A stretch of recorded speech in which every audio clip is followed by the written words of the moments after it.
Merhaba, kanalıma hoş geldiniz. Beli büzgülü, eteği fırfırlı elbise nasıl çalışılır sizlere bu videoda onu anlatacağım. Elbisenin etek genişliğini ne kadar genişlikte istiyorsam kumaşı etek genişliğine göre bu şekilde ikiye katladım. Daha sonra kumaşın tepe kısmından aşağıya doğru 100 santim elbisenin boyunu çizdim. Elbisenin boyunu, yani bu 100 santimi omuzdan dize kadar olan yeri ölçerek buldum. Kumaşın kumaş katı olan yerinden ileriye doğru yakanın açıklığını işaret alıyorum. 9 santim işaretliyorum. Daha sonra kumaşın tepe noktasından aşağıya 2 santim işaret alıyorum. Aldığım bu 2 santim işaret arka yakanın düşüklüğü için. Daha sonra aldığım bu 2 santim işaret ile yaka açıklığı işaretini birleştiriyorum ve arka yakanın şeklini vermiş oluyorum. Bu şekilde arka yakanın oyuntusunu çizdim. Daha sonra yaka açıklığın bittiği noktadan ileriye doğru mezurumu bu şekilde yerleştiriyorum. Şu şekilde çapraz olacak şekilde yerleştiriyorum ve omuz genişliğini ne kadar genişlikte istiyorsam işaretliyorum. Ben 10 santim çalışacağım ve 10 santim işaret alıyorum. Bu şekilde de, yani verev olacak şekilde de omuzu çiziyorum. Yaka açıklığının olduğu yere kadar çizdim. Omuzun bittiği bu noktadan aşağıya doğru kol derinliğini ne kadar istiyorsam o kadar ölçü alacağım. 22 santim olarak çalışacağım ben. Aldığım bu 22 santim işaretinin olduğu hizada kumaş katından ileriye doğru göğüs genişlik ölçüsünü işaretleyeceğim. Göğüs ölçüsünü, göğsünüzün çevresini ölçüyorsunuz. Daha sonra 4'e bölüyorsunuz. 4'e bölüp çıkan sonucu kumaş katından ileriye doğru işaretliyorsunuz. Ben 21,5 işaretledim. Göğüs ölçüsünün bittiği yer ile omuzun bittiği yeri çiziyorum. Kol ölçüsünü çiziyorum. Bu şekilde ikisini birleştiriyorum. Kol ölçüsünün şeklini veriyorum.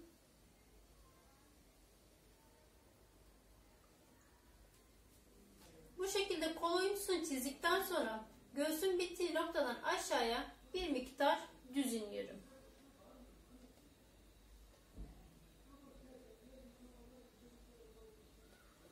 Daha sonra indiğim bu düz çizgiyi etek ucuyla çapraz olacak şekilde birleştiriyorum.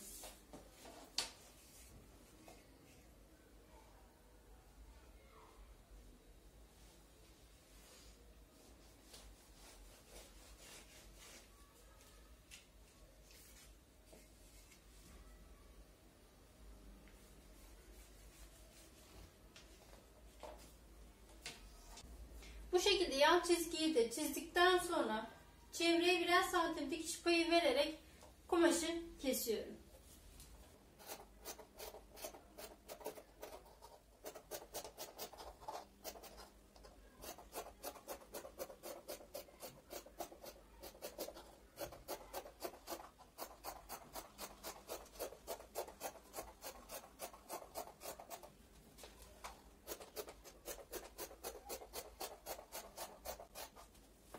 Kumaşı tekrar enine doğru ikiye katladım ve biraz önce kestiğim arka vidini kumaşın üzerine yerleştirip etrafından çizdim. Şimdi ön beden için ön yakayı oymam gerekiyor. Ön yaka için arka yaka çizgisinden aşağıya 5,5 santim iniyorum. Aldığım bu 5,5 santim işaret ile yaka açıklığının bittiği noktayı ön yakanın şeklini vererek birleştiriyorum.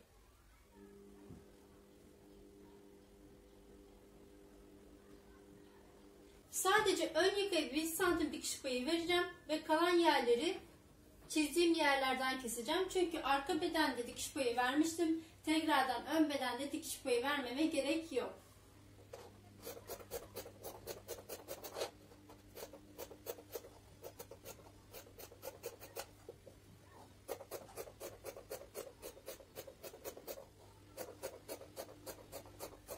Kolu kesmek Şimdi tekrardan kumaşımı enine doğru ikiye katladım ve 60 santim boy ölçüsü aldım. 60 santimin başladığı ve bittiği noktayı bu şekilde düz olarak çizdim. Kol altından pazu genişliğini ölçtüm. Hafif birazcık da bolluk bırakarak toplamda 32 santim pazu genişliği.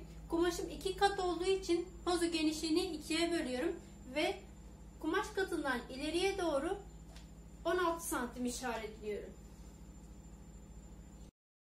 Kol ağzını da yine kumaş katından ileriye doğru 12 santim ölçtüm. Yine kol ağzının da 1/2'sini yani 24 santim kol ağzı genişliğini istiyorum. Kumaşım 2 kat olduğu için kumaş katından ileriye doğru 12 santim işaret aldım.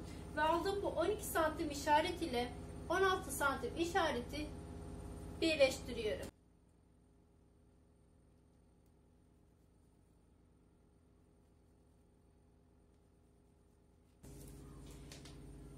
Kumaş katından ileriye doğru 16 santim pazu genişlik ölçüsü almıştım. Şimdi aldığım bu 16 santim genişlik ölçüsünü de yine bu sivri tepeden aşağıya doğru işaretliyorum.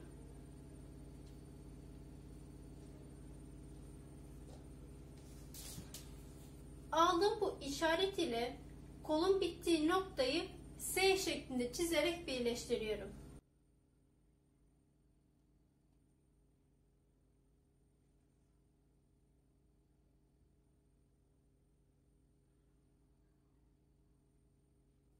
Birer santim dikiş payı veriyorum.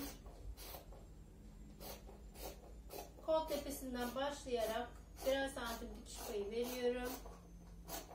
Yanlara geliyorum. 1 santim dikiş payı veriyorum.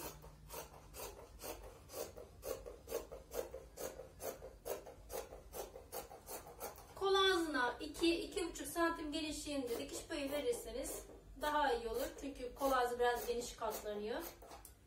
Ön, arka ve kolları kestikten sonra eteğin alt kısmını oluşturacak yani fırfırı oluşturacak parçayı 190 santim eninde yani kumaşımın eni kadar kestim. Eni dar olsaydı 2 adet kesecektim ama eni geniş olduğu için 1 adet yeterli gibi geldi bana. Boyu da 40 santim kestim. 40 santimi de dizden aşağısını ölçerek buldum. Bir de üstüne dikiş paylarını ekledim. Toplamda 40 santim kestim. Ön ve arkayı birleştirmeden önce lastiklerini belirlemem gerekiyor. Lastiklerini omuzdan bel yerinize kadar ölçerek bulabilirsiniz. Genelde boya göre 38-40 santim olur bu ölçü. Benim 38 santim bel yerim ama ben 38 santimden bir iki tık yukarıda olsun istediğim için 36 santimden çalışacağım. Omuzun en sivri tepesinden yani yaka ile omuzun birleştiği şu en sivri tepeden aşağıya 36 santim işaretliyorum.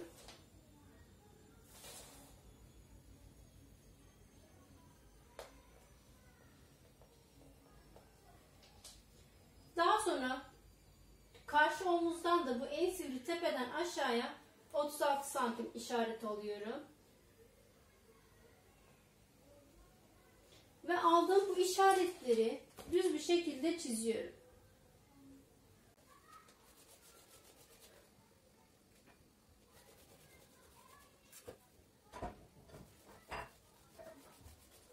Şimdi ben arkanın da işaretini aldıktan sonra omuzları çatacağım, kolları çatacağım. Daha sonra bir tarafın yanını çatacağım ve geri döneceğim. Lastiğimi de bu şekilde kesip hazırladım. Bel çevremi ölçüp bel çevremden 4-5 santim daha kısa kestim. Omuzları, kolları ve elbisenin bir yanını diktim. Bir yanı açık kaldı. Şimdi bu açık olan yanın bir tarafını bu şekilde ayağın altına yerleştirdim. Şimdi lastiğimi de ortadan ikiye bu şekilde işaret aldım. Çizdiğim çizginin üzerine lastiği yerleştiriyorum. Lastiği çizdiğim çizginin üzerine yerleştirip dikişimi sabitledim. Şimdi bu çizdiğim işareti yan dikişe denk gelecek kadar gerdirerek düz bir şekilde dikeceğim.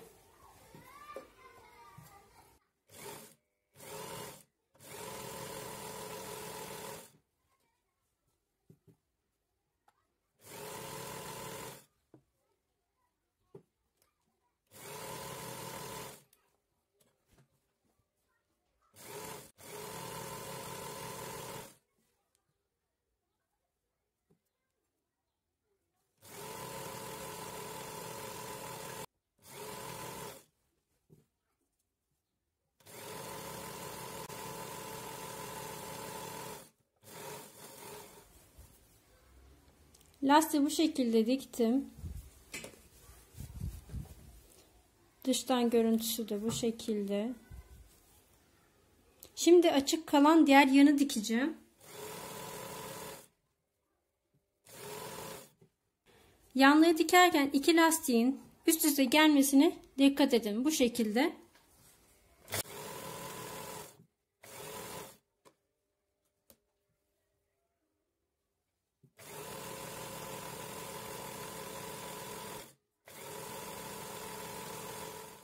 Yaka çevreyi ölçüp bir yaka çevresinden 3 santim daha kısa kestim ve 3,5 santim genişliğinde kestim biyeyi. Bu şekilde iki kenarını tutturup diktim. Şimdi biyeyi bu şekilde ikiye katlıyorum ve omuz dikişinden 1 santim ileriye bu şekilde biyeyi yerleştiriyorum. Bedenin yüzüne yerleştiriyorum bu şekilde. Bu şekilde yerleştirip düz bir şekilde dikip yaka çevresini döneceğim.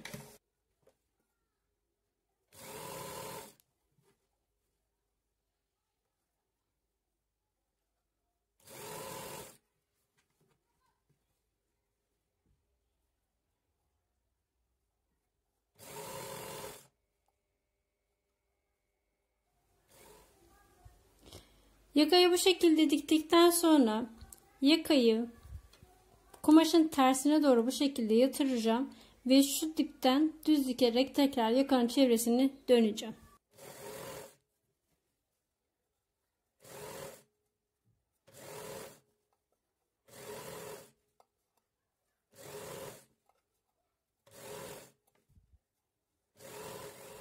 Yaka bu şekilde. Yakayı bu şekilde dikip tamamladım. Şimdi elbisenin alt kısmını dikeceğim. Kendime üst olarak belirlediğim yeri ayağın altına yerleştirdim. Şimdi ayarı, dikiş ayarımı sona getiriyorum. Tansiyon ayarımı da 9'a, yani en sıkı olan ayara getiriyorum. Siz dilerseniz 0'a getirip yine büzgü yapabilirsiniz. Dilerseniz benim gibi 9'a getirip bu şekilde de büzgü yapabilirsiniz. İkisinin arasındaki fark, 0'a getirdiğiniz zaman rahatlıkla ipi çekip kumaşı büzdürebilirsiniz. Ama 9'a, yani en sık ayara getirdiğiniz zaman makine kumaştan kumaşa farklılık gösterse de kumaşı büzüyor. Kimi zaman istediğiniz büzgüyü elde etmiş olabiliyorsunuz. Baktınız ki makine çok büzüyor.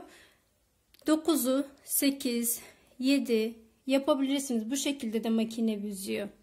Ben 9 ayarında çalışacağım. Ve düz bir şekilde yarım santim aşağıdan kumaşımı dikiyorum. Girişte dikişimi sabitliyorum. Ve düz bir şekilde dikerek devam ediyorum. Yavaş yavaş basıyorum ayağa.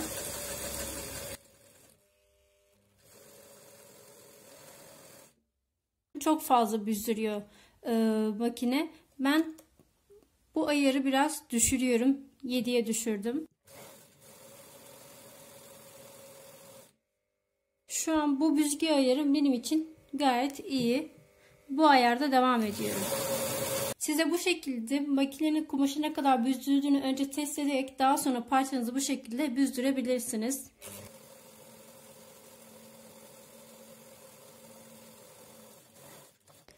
Çıkışta dikişimi sabitlemiyorum. İpimi uzun bırakarak çıkıyorum. Bu şekilde. Benim büzdürdüğüm parça eteğin alt kısmına bu şekilde tam geldi. Eğer ki sizinki tam gelmediyse, daha küçük ya da daha büyük geldiyse ipini çekerek büzgüyü ayarlayabilirsiniz. Şu alt ipi çekerek şu şekilde büzgüyü daha da küçültebilir ya da açarak şu şekilde dışarıda bıraktığımız ipe doğru bu şekilde açarak büzgüyü büyütebilirsiniz. Bu şekilde. Büzgüyü istediğimiz genişlikte ayarladıktan sonra parçanın yanını birleştirerek düz bir şekilde dikiyorum.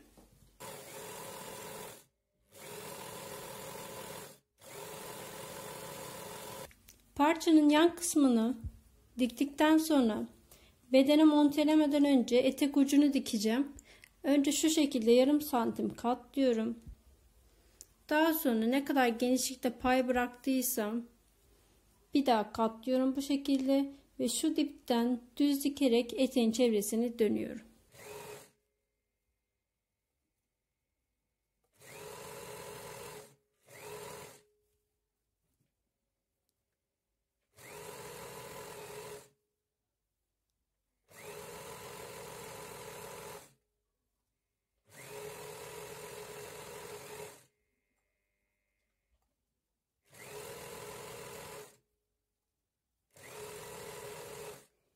Etek ucunu da bu şekilde döndükten sonra şimdi parçanın şu yan dikişini, büzdürdüğümüz kısmın şu yan dikişini, elbisenin isterseniz sağ, isterseniz sol tarafını şu dikişin üstüne gelecek şekilde yerleştirip bütün çevreyi iğneliyorum.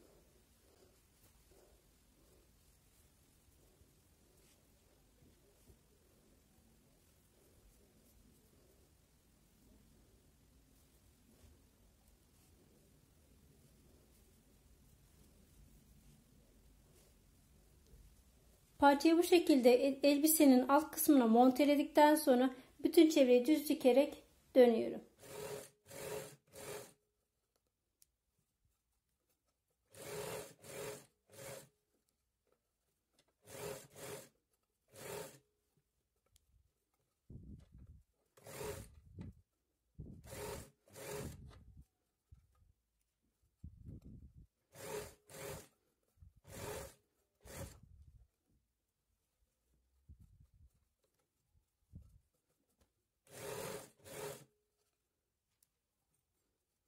Son olarak etek ucunda yaptığımız gibi kol ucunu da yine aynı şekilde yarım santim katlıyoruz. Tekrardan 2,5-3 santim ne kadar dikiş payı verdiysek bu şekilde katlayıp şu kenardan düz dikerek iki kol çevresini de dönüyoruz.